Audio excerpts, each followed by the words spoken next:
रश्मि और अमर लॉकडाउन के चलते डेटिंग ऐप पर मिलते हैं। उसी बीच उनकी बॉन्डिंग बहुत अच्छी बन जाती है और दोनों एक दूसरे से प्यार करने लगते हैं।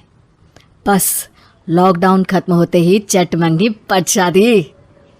उससे पहले घर में बात तो कर लो। अरे माँ पापा कभी मना नहीं करेंगे। अमर की बात सुन रश्मि खुश हो जाती है। ऐसे ही दिन बीतते हैं और देखते ही देखते लॉकडाउन खुल जाता है, जिसके अगले ही दिन अमर अपने परिवार के साथ रिश्ता लेकर रश्मि के घर पहुंच जाता है। अभी लॉकडाउन खुला ही है और कोरोना तो खत्म भी नहीं हुआ, इसलिए ज्यादा कुछ ना करके अगले कुछ दिनों में छोटे फंक्शन के साथ शादी कर लेते हैं। अमर के पापा की बात पर सब सहमत हो जाते हैं। कुछ दिन बाद दोनों की शादी हो जाती है और रश्मि अपने ससुराल पहुंच जाती है। बेटा, शादी तो तूने अपनी मर्जी से कर ली, लेकिन बहू को बोल देना इस घर में हुक्म मेरा ही चलेगा, इसलिए अपना राज जमाने की कोशिश भी ना करें। माँ, रश्मि को यहाँ सिर्फ प्यार, आशीर्वाद और अपनापन चाहिए, पैसा या राज नहीं।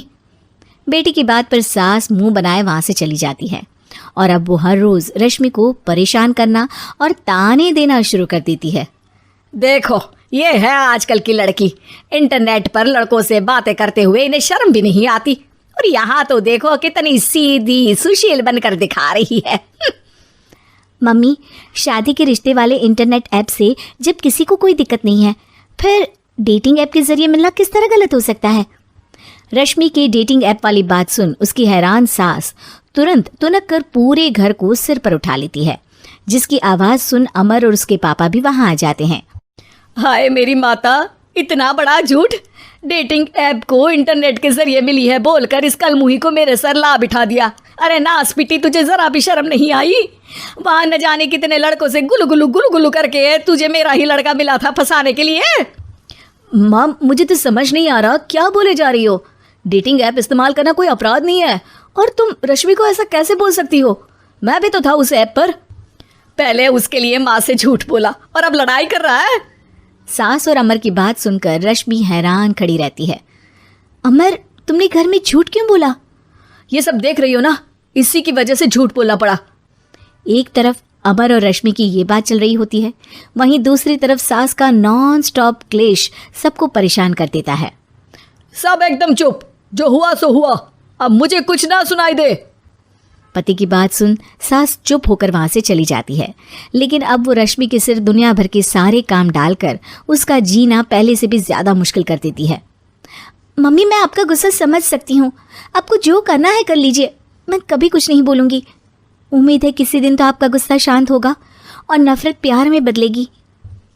रश्मि की अच्छाई को उसका नाटक समझकर सास गुस्से के 7वें आसमान पर चढ़ जाती है और उसी शाम रश्मि को नीचा दिखाने के लिए अपनी सहेलियों को घर बुलाकर उसकी बुराइयां करने लगती है। अरे कौशल्या, क्या बताऊं, आजकल के बच्चे ना बहुत एडवांस हो गए हैं। पहले रिश्ते घर परिवार वाले सब देख परख के कराते थे, और अब ये लोग खुद न जाने कहाँ कहाँ मिलकर खुद ही सब कुछ पक्का करके हमें बता देते हैं। लड़की का कैसा दिन धर्म, कैसा ईमान, कैसा चरित्र कुछ नहीं पता, बस प्यार किया और घर लाकर बिठा देते हैं। अरे ऐसा क्यों बोलती हो? आजकल बच्चे अपने आप में बहुत समझदार हो गए हैं, और फिर पूरी जिंदगी तो उन दोनों को ही साथ निभानी है। अपनी पसंद से शादी कर भी ले तो क्या दिक्कत?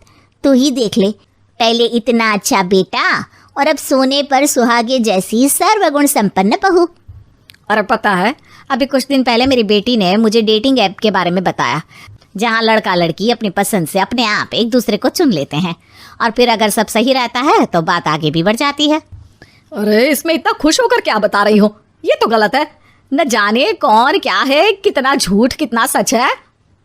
अरे पर सोचो, जब तुम किसी के बताए रिश्ते को देखने जाते हो तो क्या एक ही बार देखने से सच झूठ का पता लगा सकती हो? जरूरी नहीं कि बच्चों का लिया फैसला हमेशा गलत हो। अरे बहुत बार हमसे भी तो गलत फैसले होते हैं ना। अच्छे बुरे लोग तो हर जगह मिल सकते हैं, फिर इसमें सिर्फ बच्चे ही गलत कैसे? सहेलियों की बात सुन सास सोच में पड़ जाती है, और इसी तरह कुछ दिन बीत जाते हैं, जिसमें ना तो वो रश्मि को परेशान करती है और ना ही कोई ताना सुनाती है, जिसे देख रश्मि परेशान हो जाती है। मम्मी, आपकी तबीयत तो ठीक है ना? कुछ दिनों से देख रही हूँ आप मुझे कुछ बोलती ही नहीं। तो मेरा परेशान करना ज्यादा अच्छा लगता है क्या? नहीं, आपकी शांति उससे ज्यादा परेशान कर रही है। शांति इसलिए है क्योंकि मुझे एहसास हो गया है कि गलत तुम लोग नहीं, मेरी सोच है। प्यार तो एक सुंदर एहसास और शादी खूबसूरत साथ है। अगर ये साथ सच्चा है तो कहीं पर भी किसी भी तरह जुड़ा हो, उससे कोई फर्क नहीं पड़ता। आप कौन है? इतनी अच्छी बातें मेरी पत्नी तो नहीं बोल सकती। क्या आप भी?